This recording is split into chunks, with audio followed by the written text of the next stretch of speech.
The airport buzzed with the usual hum of rolling suitcases, scattered conversations, and the faint crackle of announcements spilling from overhead speakers. Travelers hurried past one another, some lost in excitement, others dragging their feet in fatigue. Yet, in the middle of the busy terminal, one pair of wide eyes shone brighter than most. Her name was Aria Bennett, and at just 11 years old, she carried herself with a kind of quiet confidence that didn't belong to most children her age. Her small hands clutched a navy blue backpack decorated with little gold stars, but it wasn't the stars or the backpack that caught attention. It was her poise, the way she stood with her chin up, her step certain, as though she had been walking through airports her whole life. In truth, she kind of had. Aria wasn't traveling for family vacations or school trips like many kids. She was on her way to another city for something bigger, much bigger. She had been invited to speak at a youth leadership conference in Denver, where entrepreneurs, inventors, and business leaders from across the country were gathering. The strange part? She wasn't just attending. She was one of the featured speakers. At 11, Aria had founded a small but rapidly growing online business that created educational resources for kids, interactive worksheets, animated video lessons, even an app designed to make learning math fun. What started as a hobby on her mom's old laptop had transformed into something much larger. Investors had noticed. Teachers across schools had started downloading her materials. And now, Aria was known, at least in certain circles, as the youngest CEO in the room. Her mother, Danielle Bennett, walked beside her, balancing both excitement and concern in her eyes. She admired her daughter's brilliance, her drive, but she also worried. At the end of the day, Aria was still a child, her child. Danielle carried a tote bag full of snacks, water bottles, and a carefully folded speech Aria had practiced night after night in their living room. "You've got everything you need, baby?" Danielle asked, glancing down at her daughter as they reached their gate. Aria nodded quickly. "Yep. I've got my speech, my slides are uploaded, and I even brought my lucky pen." She held it up with a grin. "If I get nervous, I just hold it tight, and it's like the words come easier." Danielle smiled. "That pen must be magic then." Aria laughed, the sound bright and full of anticipation. She was proud, yes, but she was also a little scared. Standing in front of hundreds of adults wasn't easy. Sometimes she worried they would laugh, dismiss her, or not take her seriously because of her age. Or because she didn't look like the people usually standing on those stages. Still, she reminded herself that she had earned her place. Her work spoke louder than her fears. At gate C-14, passengers were already lining up, boarding passes in hand. Aria clutched hers carefully, feeling a flutter of excitement as she realized she'd be flying first class for the first time in her life. It wasn't because they were rich, not at all. Her mom worked as a nurse, saving every penny, and the business profits mostly went right back into development. The organizers of the conference had paid for their tickets, determined to make sure Aria arrived rested and ready. When their boarding group was called, Aria practically skipped forward. Danielle laughed softly, shaking her head. "Slow down, superstar. The plane's not going anywhere without us." But in a way, Danielle was wrong. Because once they stepped onto that plane, everything that unfolded next would change the flight, and everyone on it, in ways they never expected. Inside, the cabin smelled faintly of leather and fresh coffee. The seats in first class gleamed with extra space, fluffy pillows tucked neatly in place. Aria found her seat near the window, 2A. She slid into it eagerly, her backpack resting on her lap as she peered outside at the runway. She could hardly believe it. Her very first time in first class. She pressed her hands against the armrest, feeling the comfort, and then pulled out her lucky pen to hold tightly. But just as she was settling in, a tall man with neatly pressed khakis and a button-up shirt paused beside her row. His face tightened, his brow furrowing as his blue eyes darted to her and then to his boarding pass. "This is my seat," he said flatly, holding out his ticket. Arya blinked in confusion. It says 2A on my ticket." She fumbled to show him, but before she could, the man waved a dismissive hand. "Sweetheart, maybe you're mixed up. This isn't where kids sit. This is first class." His tone wasn't harsh, but it was laced with impatience, as though he didn't believe for a second she could be right. Danielle, who was sliding her bag into the overhead bin, froze at the man's words. She turned, her expression sharpening. "Excuse me?" The man sighed. "Look, I'm sure she's a nice kid, but she must be mistaken. My seat is 2A. I booked it weeks ago." He squeezed past Arya without waiting for confirmation, gesturing for her to move. Arya clutched her backpack tighter. "No, sir, this is my..." But before she could finish, he was already sliding into the seat, placing his leather briefcase beside him. He didn't even glance at her again. The girl stood frozen, her small hands trembling slightly. She felt a sting in her chest, a mix of embarrassment and anger, though she didn't yet know which was stronger. Passengers nearby shifted uncomfortably but said nothing. Some avoided looking altogether, pretending to scroll through their phones. Danielle stepped forward, her voice calm but firm. "Sir, my daughter has a ticket for this seat. You need to move."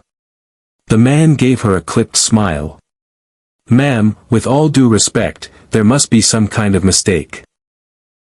Airlines don't assign first-class seats to children. I think you should double-check with the attendant." For a moment, Arya wanted to speak up, to insist, to prove she belonged there. But her throat tightened. His words weren't just about a seat.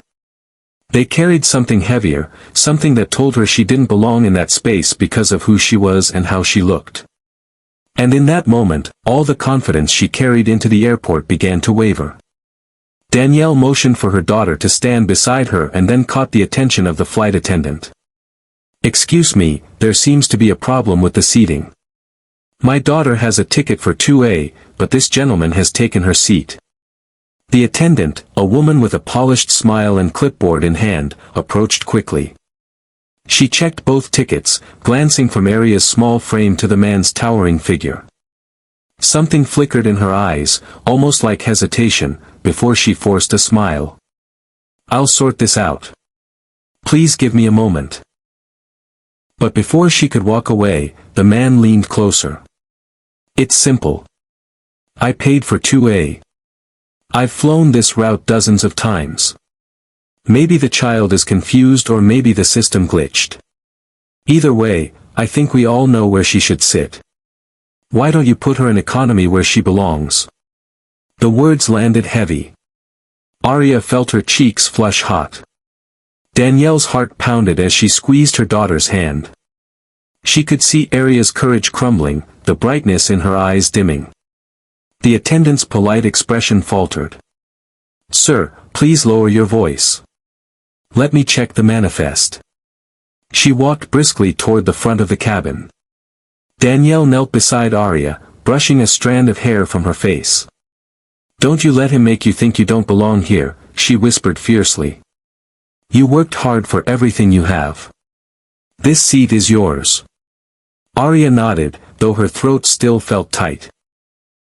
She wanted to believe her mother, but the stares from strangers around her, the uncomfortable silence, made her doubt. She wondered if this was how it would always be, people not believing she deserved her place. A minute passed, then another. The flight attendant returned, her face more serious now. "Sir, the manifest clearly shows 2A is assigned to Miss Arya Bennett. Your ticket is for 3C. The man blinked, his jaw tightening. "That can't be right. I paid for..." "Sir," the attendant interrupted, her tone firmer, "you are in the wrong seat. I need you to move immediately." For a moment, it seemed he might argue again. His knuckles widened around his briefcase handle. But then, muttering under his breath, he stood up sharply and shuffled back a row. The tension in the cabin seemed to hang thick in the air, though no one said a word. Arya sank slowly back into her seat, her hands trembling slightly. She felt relief, but also a deep sting that wouldn't fade so quickly. Her mother sat beside her, offering a reassuring smile, though inside she was boiling with frustration. And then, just as passengers settled and the cabin doors closed, the captain's voice boomed over the intercom. "Ladies and gentlemen, this is your captain speaking. We've encountered an issue and will be delayed for a short while. For now, please remain seated as we work with ground control." The plane wasn't moving.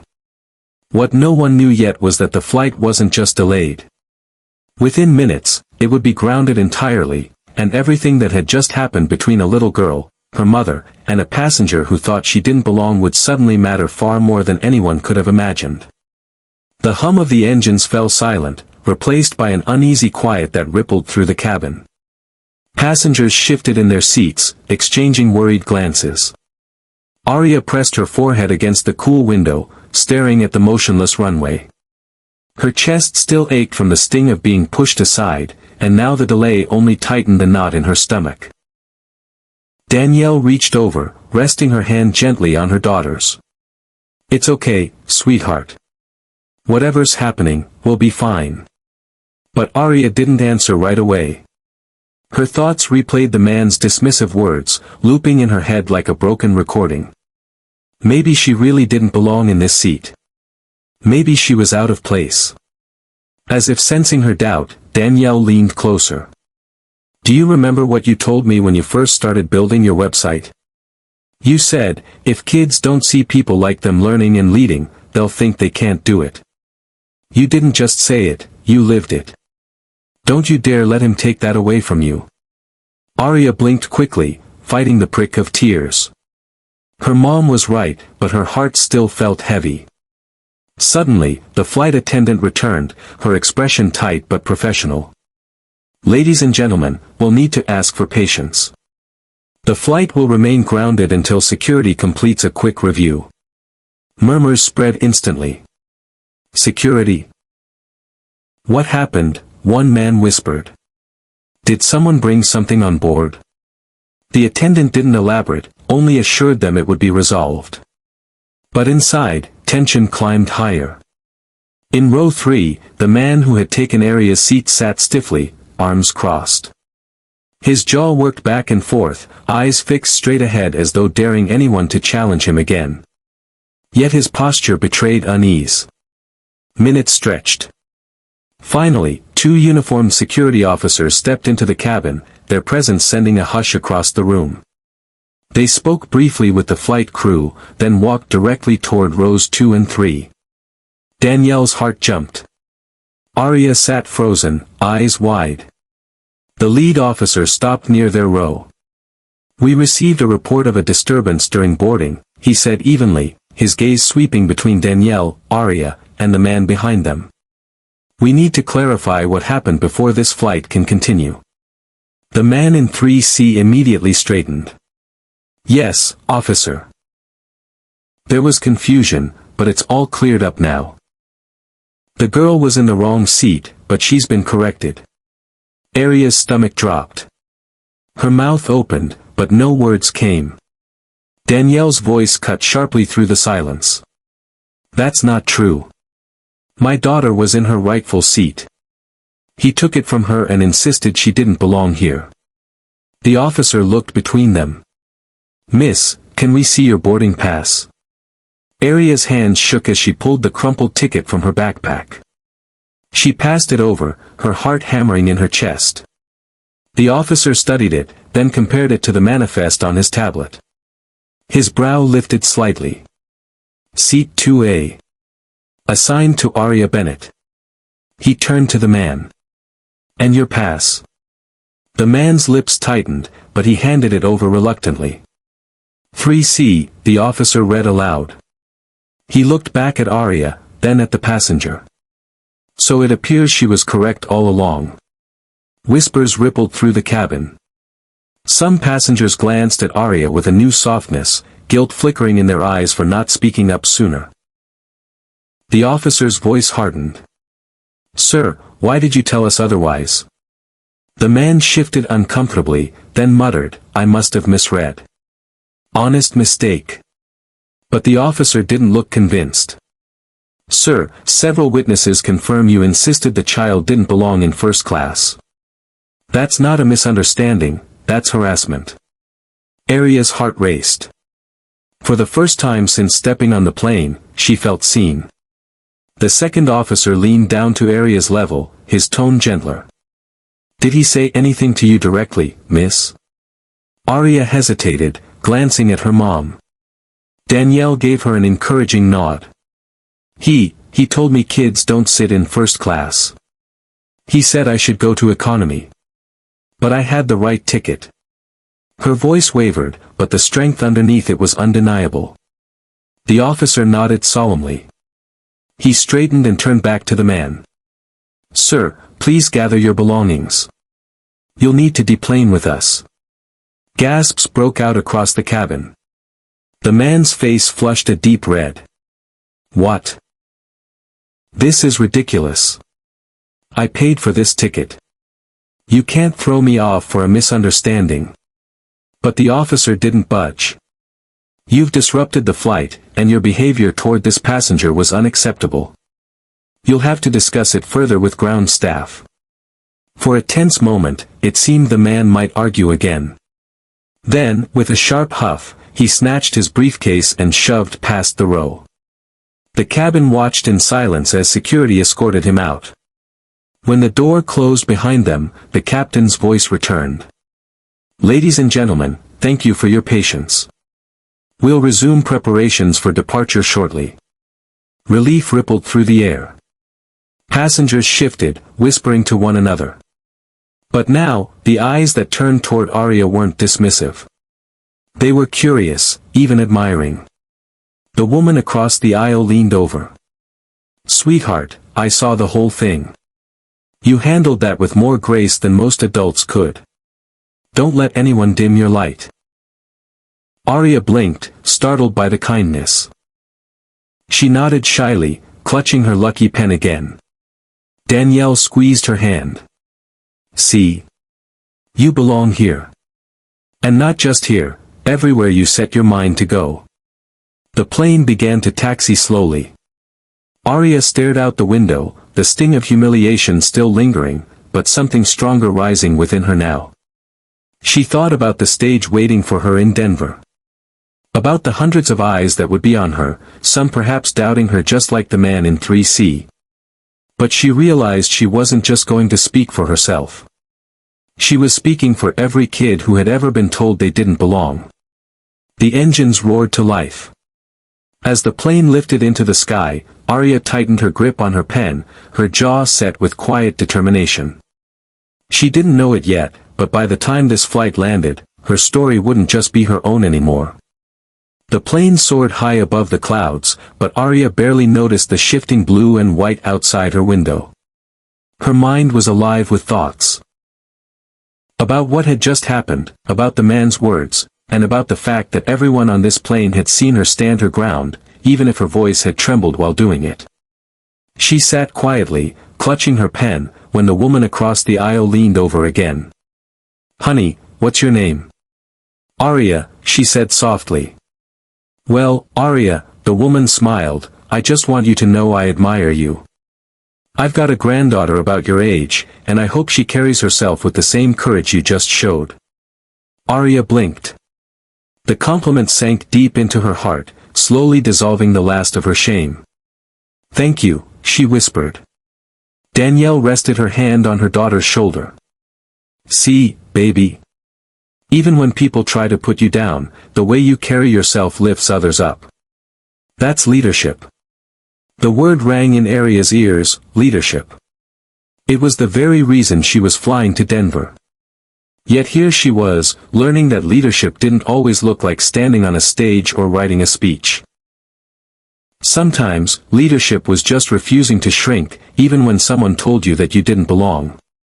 The hours passed, and the plane eventually descended through layers of cloud, Denver's skyline emerging in the distance.